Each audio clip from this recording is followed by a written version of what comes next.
Super star Mahesh Babu హీరోగా దర్శక ధీరుడు రాజమౌళి దర్శకత్వంలో తెరకెక్కుతున్న సినిమా SSMB 29. ఈ సినిమా కోసం యావత్ భారతదేశం ఎంతగానో ఎదురు చూస్తోంది. RRR తర్వాత జక్కన్న తెరకెక్కిస్తున్న ఈ చిత్రంలో ప్రియాంక చోప్రా హీరోయిన్ గా నటిస్తుండగా మలయాళ హీరో పృథ్వీరాజ్ సుకుమారన్ కీలక పాత్రలో నటిస్తున్నాడు. అమెజాన్ అడవుల నేపథ్యంలో ఇండియా జోన్స్ తరహాలో జక్కన్న ఈ చిత్రాన్ని నిర్మిస్తున్నారు. ఈ మూవీకి సంబంధించిన ఏ చిన్న వార్త అయినా కూడా సోషల్ మీడియాలో ఇప్పుడు వైరల్ గా మారుతోంది. అయితే 2 రోజులుగా SSMB 29 లో స్టార్ హీరో విక్రమ్ ప్లేస్ లో మాధవన్ ను తీసుకున్నారని వార్తలొచ్చాయి. విక్రమ్ రాజమౌళి కథను రిజెక్ట్ చేశాడని, ఆ పాత్రలో మాధవన్ నటిస్తున్నాడని టాక్ నడిచింది. అది ఇంకా సోషల్ మీడియాలో ట్రెండ్ అవుతూనే ఉంది. ఇక తాజాగా మరో వార్త సెన్సేషన్ గా మారింది. అదేంటంటే రాజమౌళి ఈ సినిమాను రామాయణ కథతో తెరకెక్కిస్తున్నాడట. రామాయణంలో ఏ పాత్రకున్న ప్రాధాన్యత ఆ పాత్రకుంటుంది.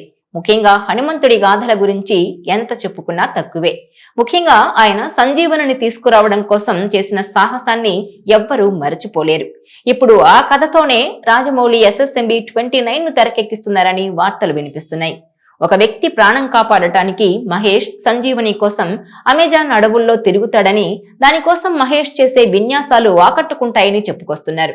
ఈ సంజీవని కోసం కొన్ని టీమ్స్ కూడా పోటీ పడతాయని, వారందరినీ దాటుకొని మహేష్ సంజీవనిని పొందాడా అనేది కథగా తెలుస్తోంది. మరి ఇందులో నిజమెంత అనేది తెలియాల్సి ఉంది. ప్రస్తుతం శరవేగంగా సినిమా షూటింగ్ జరుపుకుంటోంది. హనుమంతుడు హిమాలయాలకు వెళ్లి తీసుకొచ్చిన సంజీవని వల్ల లక్ష్మణుడి ప్రాణాలు నిలిచాయి. దాని ఆధారంగానే SSMB 29 లో మహేష్ బాబు పాత్ర ఒక విశిష్టమైన బాధ్యతను మోస్తూ ఆ సంజీవని మొక్కను వెతకడానికి పయనమవుతాడట. ఈ అన్వేషణ ఒక యాత్రగా మారుతుంది. భౌగోళికంగా, భౌతికంగానే కాదు, ఆధ్యాత్మికంగా, మానవీయ విలువల దిశగా కూడా సాగుతుందట. ఈ ట్రావెల్లో ఆయనకు ఎదురయ్యే అడ్డంకులు, శత్రువులు, మోసాలు, ప్రకృతి విపత్తులు అన్నీ కలిసి ఒక గొప్ప ఇతిహాస గాథను తయారు చేస్తాయట.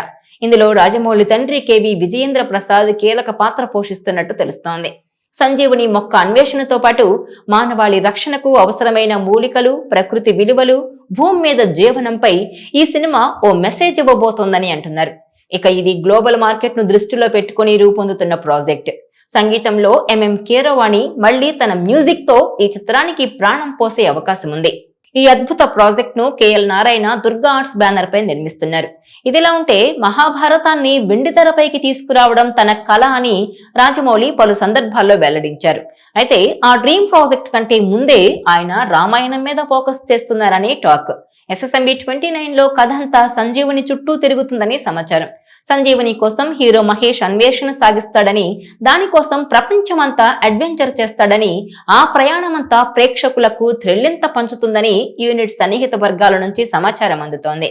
మహేష్ సినిమాలో సంజీవని తీసుకురావడం ద్వారా మహాభారతం కంటే రామాయణాన్ని రాజమౌళి ముందుగా టచ్ చేస్తున్నారు. దీని వెనుక పెద్ద ప్లాన్ ఉండి ఉంటుందని ఇండస్ట్రీ వర్గాలు ఆఫ్ ది రికార్డ్ వ్యాఖ్యానిస్తున్నాయి. బాహుబలి లాంటి విజువల్ వండర్ క్రియేట్ చేయడానికి ముందు తనను తాను టెస్ట్ చేసుకున్నారు రాజమౌళి. బాహుబలికి పునాది రామ్ చరణ్ హీరోగా తీసిన మగధీరతో పడింది. అలాగే విజువల్ ఎఫెక్ట్స్ మీద అవగాహన కోసం ఈగతో ఒక ప్రయోగం చేశారు, సక్సెస్ అయ్యారు. ఇక మహేష్ బాబు సినిమాలో సంజీవని ప్రస్తావన ద్వారా పురాణాలను ప్రేక్షకులకు అర్థమయ్యేలా, ముఖ్యంగా ఈ తరం ప్రేక్షకులకు సైతం నచ్చేలా చెప్పడంలో రాజమౌళి ఒక ట్రయల్ వేస్తున్నారేమో. జక్కన్న మధ్యలో ఎటువంటి ఆలోచన ఉందో మరి అంటున్నారు. ఈ వీడియో మీకు నచ్చినట్లయితే please share, like and subscribe R24 Telugu.